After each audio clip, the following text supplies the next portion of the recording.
사랑하는 시흥동산교회 성도 여러분, 좋은 아침입니다. 예배와 또 새로운 결단으로 시작된 한 주입니다. 무력한 우리는 유력한 하나님을 붙들고 살아야 한다는 것을 우리는 어제 배웠습니다. 우리가 무력한 존재인데 자꾸만 유력한 척 힘을 주면서 살아가면 힘들고 지치고 고난하게 됩니다. 하지만 우리가 몸에 힘을 빼고 겸손하게 하나님을 의지한다면 룻이 보아스에게 얻은 구원처럼, 아니 그와 비교할 수 없을 정도로 큰 구원이 우리에게 임하게 될 줄 믿습니다. 바다에서 해상 구조대로 활동하는 분들의 이야기를 들어보면 바다에 빠져서 허우적거리고 막 소리칠 때에는 그 사람에게 가까이 다가가지 않는다고 합니다. 왜냐? 여전히 힘이 남아있기 때문이래요. 그럴 때 구조를 시도하면 구조하러 온 사람을 너무 덥석 안아버리고 그를 같이 물속으로 잡아당겨버리기 때문에 상당히 위험해질 수 있다고 합니다. 오히려 약간 힘이 빠져서 아무것도 하지 못할 때 건져내는 것이 훨씬 더 쉽다고 해요. 그래서 오히려 조금 기다린다고 하기도 합니다. 우리도 마찬가지죠.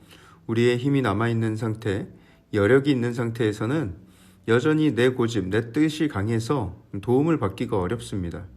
하지만 물에 뜨는 부력은 무력해야 얻을 수가 있습니다. 무력해야 부력이 생깁니다.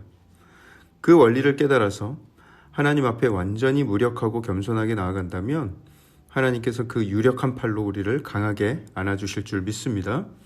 반드시 승리 주실 줄 믿습니다. 자, 그럼 오늘 2021년 10월 18일 월요일 시동을 위한 메시지 지금 시작합니다. 오늘 하나님께서 우리에게 주신 말씀은 출애굽기 33장 12절에서 23절의 말씀입니다. 출애굽기 33장 12절에서 23절의 말씀.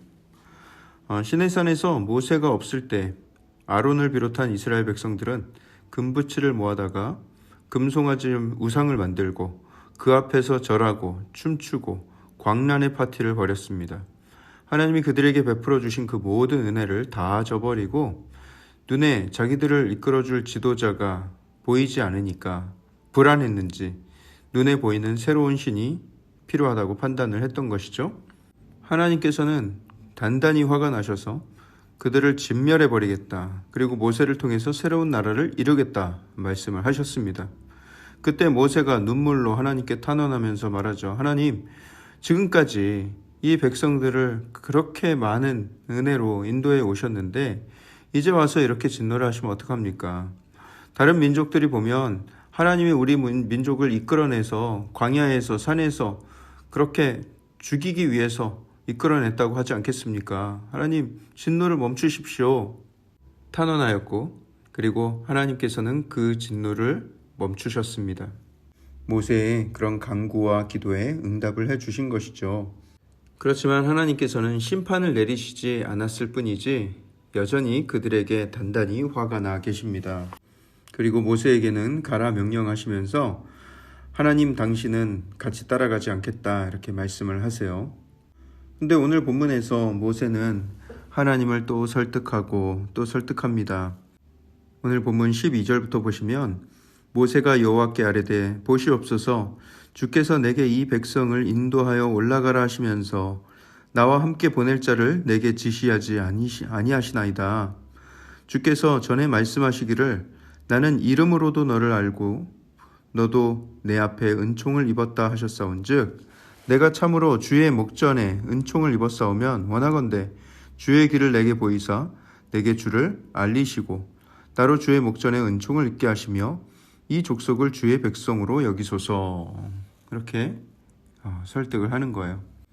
펜이 있으신 분들은 그 맨 13절 마지막에 이 족속을 주의 백성으로 여기소서 이렇게 된 부분에 밑줄을 한번 쳐보시죠.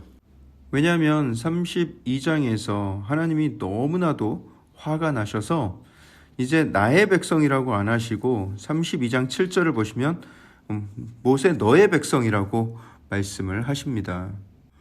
왜 부부끼리도 싸우면 야 너희 아빠한테 가봐 뭐 너희 엄마가 그랬어 뭐 이렇게 얘기를 하잖아요. 설마 저희 집만 그런 건 아니죠? 네, 지금 하나님께서도 지금 너무 화가 나셔서 너의 백성으로 말씀을 하고 계신 거예요. 이제 걔들 내 자식들 아니다 라는 것이죠. 그러니 모세가 그 중지하는 상황에서 답답함을 느꼈는지 하나님 저에게 은총을 내리셨다면 이제 이 백성들을 주의 백성으로 여기소서. 자꾸 모세 너의 백성이라고 하지 마시고 나의 백성이라고 한 번만 해주세요 라는 거예요. 그때 하나님께서 뭐라 말씀하시는가? 14절에 여호와께서 이르시되 내가 친히 가리라 내가 너를 쉬게 하리라 말씀을 하십니다. 이 말씀은 또 한 번 하나님께서 그 진노를 돌이키셔서 하나님께서 친히 같이 가겠다 말씀을 하시는 거예요. 그때 모세가 또 한 번 이야기를 합니다. 하나님 저희와 친히 가지 아니하시려거든 우리를 이곳에서 올려보내지 마십시오.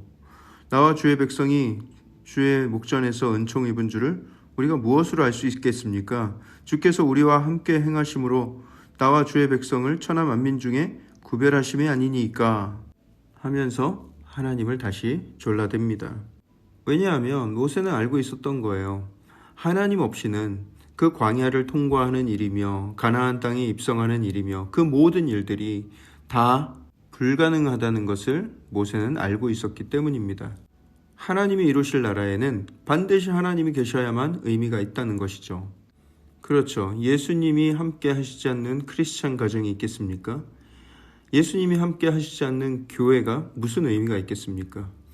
하나님이 함께 하시지 않는 주의 백성들이 무슨 의미가 있겠습니까? 모세는 하나님이 진노를 거두시고 끝까지 그 백성들을 책임져 주실 것을 간구하고 있는 것입니다. 아직 가나안 땅에 입성도 하지 않았는데 벌써부터 이 백성들의 모습이 심상치가 않습니다. 이들은 눈에 보이고 의지할 만한 것들을 찾아서 끊임없이 하나님을 무시하고 하나님을 배반하고 우상에게 절하고 하는 일들을 계속해서 벌였던 것이죠.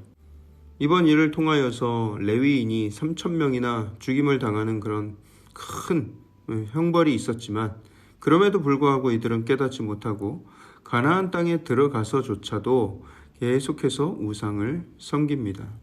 예전에 제가 한번 설명드린 적이 있는데 이들은 하나님께서 홍해를 가르시고 또 막 애굽 전차를 물리치고 그런 과정을 통해서 하나님은 전쟁의 하나님이시다. 하나님은 전쟁에 능한 분이시다 라는 것을 확실히 깨닫고는 있었는데 막상 가나안 땅에 들어가 보니까 젖과 꿀이 흐르고 지금까지 보지 못했던 농작물이 자라고 또 양과 염소가 풍족하게 먹고 뜯고 하고 있는 것을 보면서 여기를 다스리는 신들은 정말 풍요롭게 하는 농업의 신이구나 하면서 그 땅에 주민들이 섬기던 농사의 신이라고 여겨지는 바알 신을 섬기기 시작했어요. 이제 우리에게 필요한 것은 전쟁의 신이 아니라 이제는 평화로운 때니 이제 우리는 이 땅에서 먹고 살려면 바알 신을 섬겨야 되겠구나 하면서 엉뚱한 신을 찾은 거예요. 그리고 또 하나가 있어요. 하나님께 제사 드리기 위해서는 막 소와 양과 또 염소를 잡아서 막 목을 따고 각을 뜨고 피를 쏟고 막 이렇게 해야 되는데 이 바알 신을 섬기는 것은 깔끔하게 그냥 곡식을 가져가 가지고 헌물을 드리고 또 거기에 있는 여사제들과 함께 음란한 행동을 벌이고 이런 것들이었거든요. 음란한 행동은 왜 벌이냐? 하늘에서 비가 안 오면 이 바알 신이 하늘에서 잔다고 생각을 하는 거예요. 그럼 이 자는 바알 신을 깨우기 위해서 온갖 음란한 짓을 그 앞에서 하면은 바알 신이 우리를 보고 잠이 안 들지 않을까 이런 생각을 하는 거예요. 이게 얼마나 저질스러운 생각입니까? 그런 한심한 신을 있지도 않지만 그런 한심한 신을 섬기고 그 신을 섬기기 위해서 하나님을 등졌다는 것. 그런데 이 하나님께서 보시기에 이게 얼마나 어리석고 가증한 일인가, 이게 얼마나 배은망덕한 일인가라는 거예요. 지금 보면 하나님께서 이스라엘 백성들에게 너무 오래 삐치신 거 아닌가, 너무 오래 화를 내주시는 거 아닌가라고 생각할지도 모르겠지만 어떻게 보면 하나님께서 그 당시에 이들을 다 진멸하지 않은 것이 너무나도 큰 은혜이고 자비였다는 것을 우리는 깨달을 수 있어야 합니다. 여러분, 우리를 향한 하나님의 진노도 마찬가지였어요. 죄에 물들고 하나님을 알지 못하고, 여러분, 죄의 본질은 하나님을 알지 못하는 데 있습니다. 하나님의 뜻을 따르지 않고 율법을 지키지 않고, 그거보다 훨씬 더 먼저 근원적인 죄는 하나님을 인정하지 않는 것, 하나님을 떠나 있는 상태, 그것이 죄의 본질입니다. 그리고는 하나님 말고 수많은 세상 것들을 의지하며 살아가고 있는 것이죠. 여러분, 하나님께서 만약에 우리에게 그 모든 진노를 쏟으셨다면 우리 중에 누가 온전히 살아남을 수 있었을까요? 모세가 그 백성들을 대신하여서 하나님 앞에서 중재하였듯이 우리 예수 그리스도께서 우리를 대신하여서 중재하셨습니다. 그런데 예수님은 모세와는 달리 단지 말로서만 중재하신 것이 아니라 우리를 대신하여서 그 진노를 다 받으셨습니다. 그렇기 때문에 우리는 하나님의 자녀, 너의 백성, 너희들, 그들 이렇게 말씀하지 않으시고 나의 아들, 나의 딸이라고 말씀해 주시는 거예요. 우리에게 향했던 그 모든 진노는 십자가 위에 달리신 당신의 아들 예수 그리스도에게 다 쏟아 부어졌습니다.